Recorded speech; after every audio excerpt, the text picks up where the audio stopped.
आज मैं आपको कुछ ख़ास स्लिप डिस्क और साइटिका के प्रति कुछ जानकारी देना चाहता हूँ। उसमें बहुत सारे सवाल आते हैं, बहुत सारी बातें होती है इसमें।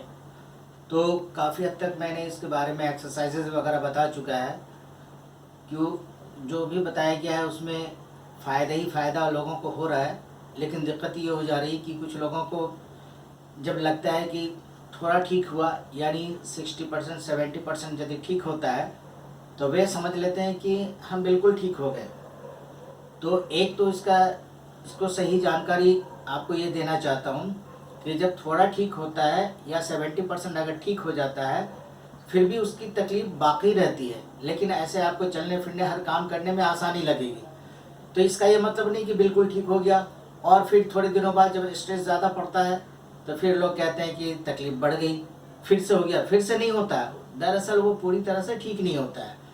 तो हमें ये करना चाहिए कि एक बार तो पहले जैसे अगर हमें 4 महीने 6 महीने 8 महीने लगे तो सबों का अलग अलग तरीके से अपने काम के हिसाब से लोगों का उठना बैठना चलना, जो अपना काम है उस हिसाब से अलग अलग तरीके से जो इनकी तकलीफ़ें होती है उनको अलग अलग टाइम लगते हैं।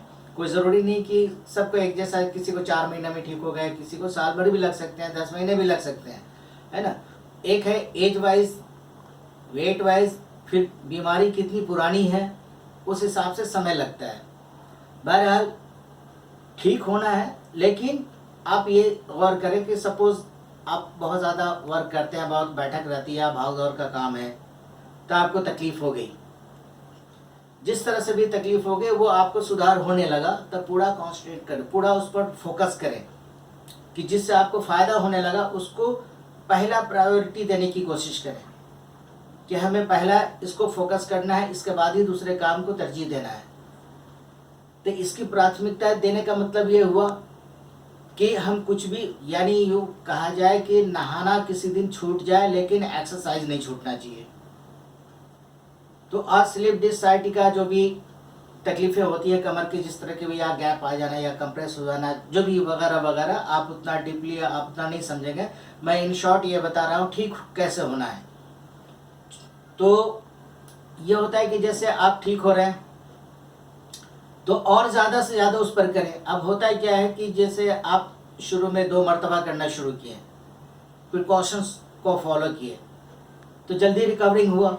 अब होता है क्या है, इसके बाद जो ठीक होने लगा, थोड़ा सुधार हुआ, तो प्रिकॉशंस छोड़ दिए और जो ट्रीटमेंट वाली एक्सरसाइज थी उसको भी आपने बंद कर दिया।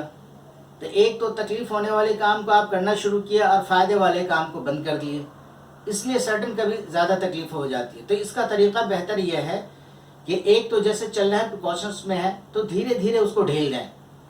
जैसे आप बिल्कुल रेस्ट में हैं तो धीरे धीरे थोड़ा काम को आगे बढ़ाएं, लेकिन एक्सरसाइज को बिल्कुल ना छोड़ें। अब रह गया जब 4 महीने 6 महीने 8 महीने बाद आपको लगे कि हम सब कुछ नॉर्मल करना है, बाइक वगैरह या 2 व्हीलर चला रहे हैं या 4 व्हीलर चला रहे हैं, पहले जैसे तकलीफ़ें होती थी अब उस तरह की तकलीफ़ नहीं होती है, तो एक्सरसाइज को नहीं छोड़ना है। हाँ, अब ये होगा कि आप 2 मरतबा करते हैं तो 1 मरतबा करें, लेकिन एक्सरसाइज ज़रूर करें। हाँ, ये अलबत्ता ज़रूर है कि हफ्ता में 1 दिन ऑफ कर दें, कोई एक्सरसाइज नहीं करें, ये ठीक है। लेकिन इसके जो मैंने पार्ट 1 2 3 4 5 तक मैंने बताया, तो पांचों पार्ट को फॉलो करेंगे। तो कभी ऑल्टरनेट, जैसे पार्ट 1 कुछ ही दिनों के लिए है, 2-3 हफ्ते करेंगे, उसके बाद जब सुधार आने लगे पार्ट 2 करेंगे। पार्ट 2 पार्ट 3 4 5 जब ये करेंगे तो आपके अंदर स्ट्रेंथ पावर बढ़ेगा, कमर में जो लचीलापन है उसमें आएगी, फ्लेक्सिबिलिटी आएगी, फिर उसमें स्ट्रेंथ पावर आएगा, होल्डिंग पावर आएगा, जैसे खड़े रहने की क्षमता, चलने की क्षमता, उसमें ताकत बढ़ेगी, कुछ उठाएंगे। तो उसी हिसाब से मैंने बताया।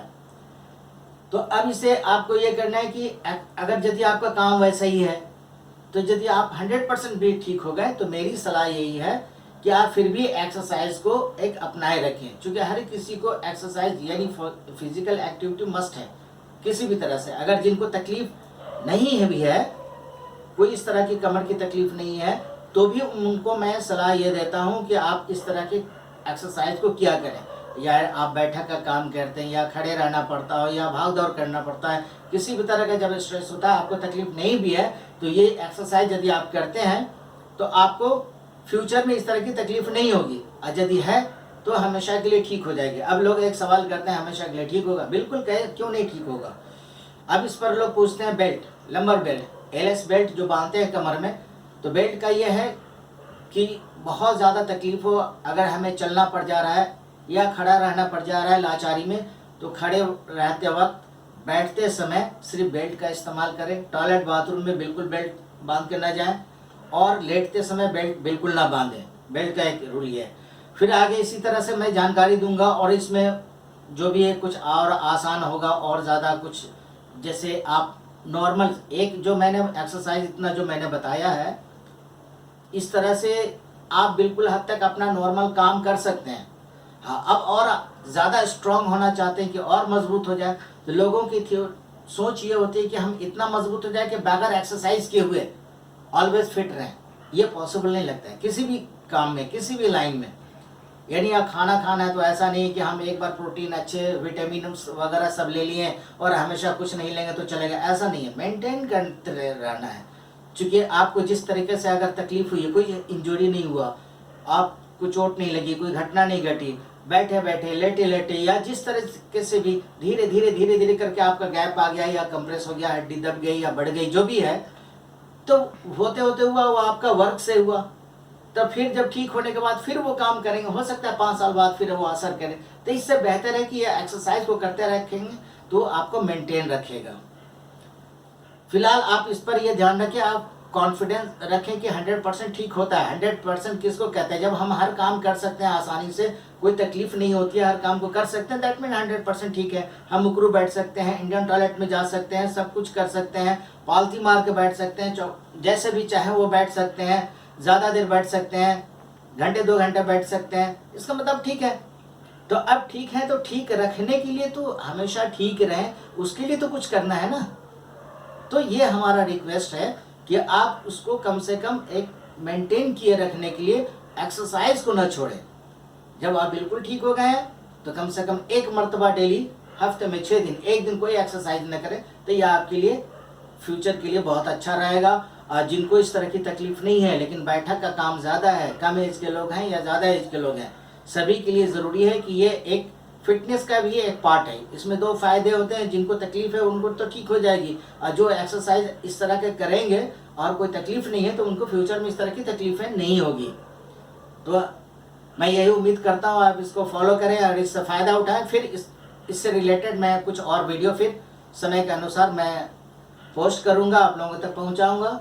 और मेरी शुभकामनाएं आप लोगों के साथ है। आप स्वस्थ रहें, सुरक्षित रहें। धन्यवाद।